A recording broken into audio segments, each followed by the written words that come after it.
ऐसा दलदल जो सदा कायम रहता है।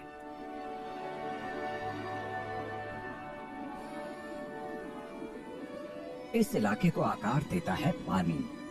ये वो नींव है जिससे जंगल और आसपास मौजूद अनोखा लैंडस्केप जन्म लेता है।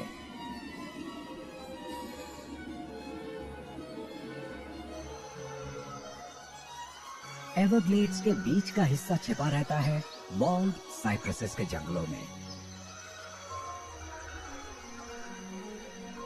इस गंदे पानी में से बाहर निकली रहती हैं साइप्रस की अजीब सी शाखाएं और तने।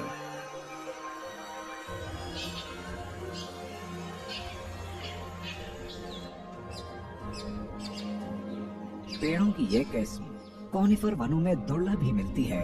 इनमें से ज्यादातर पानी में जिंदा नहीं रह सकते, पर साइप्रस की ये किस्म पानी में ही उगती है और अपनी ताकतवर जड़ों और बट्रेसेस के बल पर मिट्टी को जकड़े रहती है।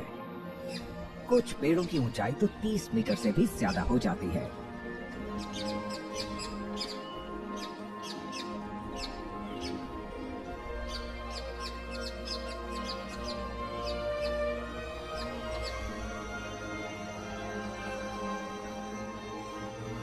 बाहर को निकली इनकी जड़ों के बीच पुराने दौर के शिकारी छिपे रहते हैं।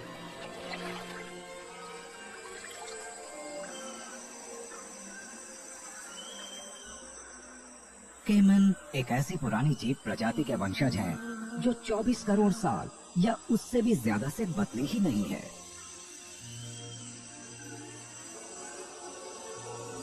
ये इतने कामयाब रहे हैं कि ना तो इनकी शारीरिक बनावट और ना ही इनकी आदतें आज तक भी बदली हैं।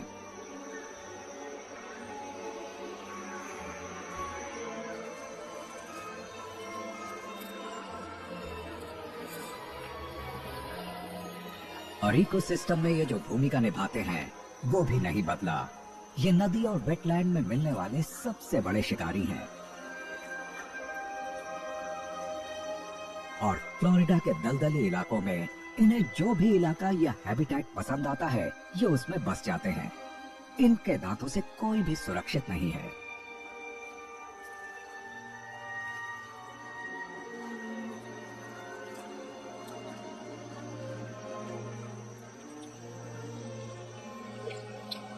केमन या तो खुद को छिपाकर या घात लगाकर शिकार करते हैं, पर मकसद हमेशा एक ही होता है, अपने ताकतवर और बिजली से तेज रफ्तार जबड़ों से अपने शिकार को दबोचना।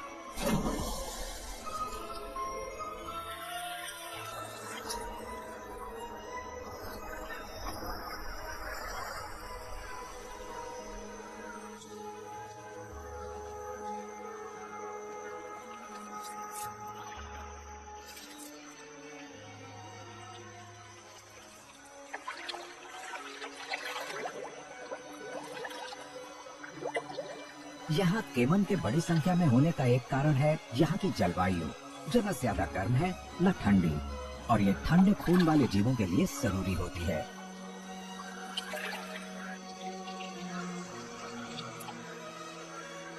एवरग्लेड्स में नदियों और दलदली इलाकों के आसपास की जलवायु सब ट्रॉपिकल, गर्म और नम है, और यहाँ पूरा साल तापमान 18 से 29 डिग्री के बीच रहता है। तो ये प्रवासी पक्षियों की कई प्रजातियों के लिए एक बढ़िया जगह है, जो नॉर्दर्न हेमिस्फीयर की तीखी सर्दियों के दौरान यहाँ शरण लेते हैं। इनमें से कई वेटलैंड्स के किनारों पर, गुनगुनी गल्फ ऑफ मेक्सिको के किनारों पर और फ्लोरिडा पेनिनसुला के छोर पर नजर आते हैं, जहाँ एवरग्लेड्स का अंत होता है। सर्दियों में ये समुद्री किनारे गल्स, वेडर्स और स्किमर्स के बड़े झुंडों से गुलजार रहते हैं। ये प्रजाति अनोखी है। जब ये अंडों में से निकलते हैं तो इनके दोनों मैंडिबल एक सी लंबाई के होते हैं, पर इनके बड़े होने के दौरान निचला मैंडिबल ऊपर वाले के मुकाबले ज्यादा लंबा हो जाता है।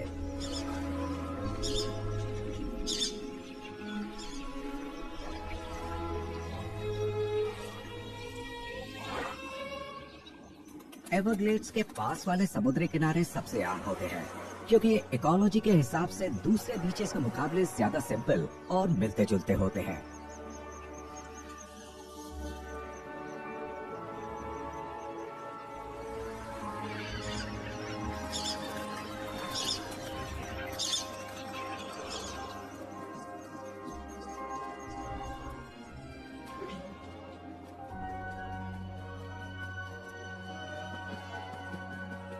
लेकिन जमीन पर और आगे स्वॉम्प्स के अंदर हालात अचानक बदले हुए लगते हैं।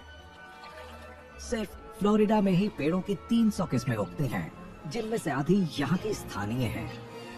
पाम्स, टमेटोस, पाइन्स और ओक अपने आसपास मौजूद पानी के हिसाब से ढल गई हैं। यहाँ की जलवायु के कारण पौधों में पूरे साल फूल आते हैं और ये सबसे अनोखी जगहों में उगे दिखते हैं।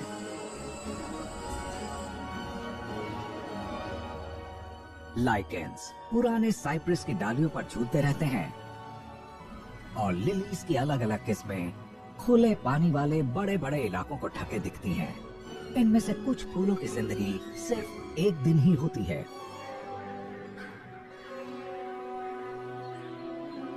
पर इस रणनीति में जोखिम काफी ज्यादा है। फूलों के पास अपने प्रजनन के चक्र को पूरा करने के लिए सिर्फ कुछ घंटे ही होते हैं और इस दौरान प्रजनन के लिए ये कीड़ों पर निर्भर करते हैं।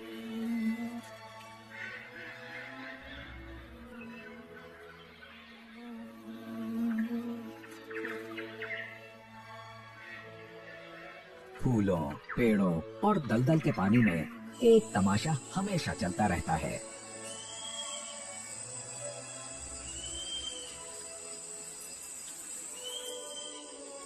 यहाँ के प्रमुख किरदार इस जमीन और पानी वाली दुनिया के हिसाब से बखूबी ढल गए हैं और यहाँ बहुतायत में मिलने वाले मेंढक अक्सर इनके शिकार बनते हैं।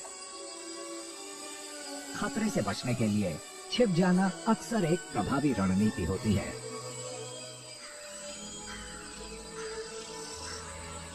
पर दलदल को पार करने के दौरान ये ग्रीन ट्री फ्रॉग एक खतरनाक जगह पहुंच गया है।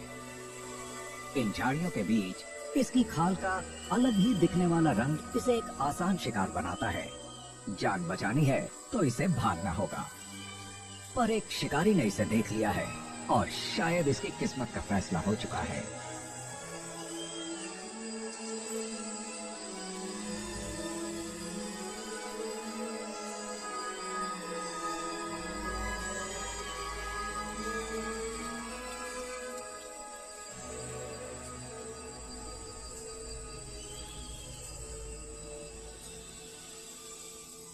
पर आज इस मेंढक की किस्मत ने साथ दिया। ये अपने शरीर को बड़ी जल्दी फुला लेता है और सांप को लगता है कि इतने बहादुर से तो ना भिड़ना ही सही है, तो वो पीछे हट जाता है। पेचीदा जंगल में हर किसी का एक अहम रोल होता है। गिलहरियां भी विविधता से भरे इस जंगल का एक जरूरी हिस्सा हैं। बेशक ये हजारों बीजों को बर्बाद कर देती हों, पर ये उन्हें फैलाने और बहुत से बीजों को जमीन में दबाकर जंगलों में पेड़ों की संख्या बढ़ाने में भी मदद करती हैं।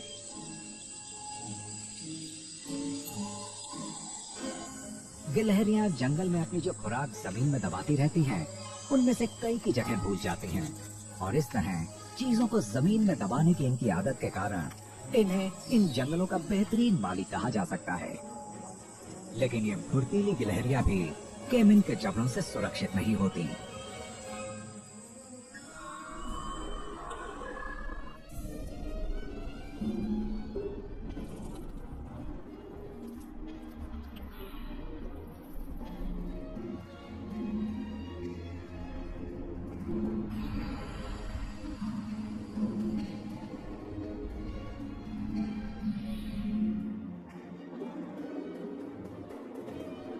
ये जीव इन दलदली इलाकों के असली शहंशाह हैं। अक्सर ये पुराने दौर के रेप्टाइल्स धीरे धीरे चलते हैं, लेकिन ये 30 किलोमीटर प्रति घंटा तक की रफ्तार हासिल कर सकते हैं। ये अक्सर नए इलाकों की तलाश में जंगलों के अंदर तक पहुंच जाते हैं। ये मौका परस्त शिकारी हैं और इनकी खुराक ज्यादातर हर जानवर के साइज और उसकी उम्र के साथ ही शिकार की उपलब्धता के हिसाब से तय होती है।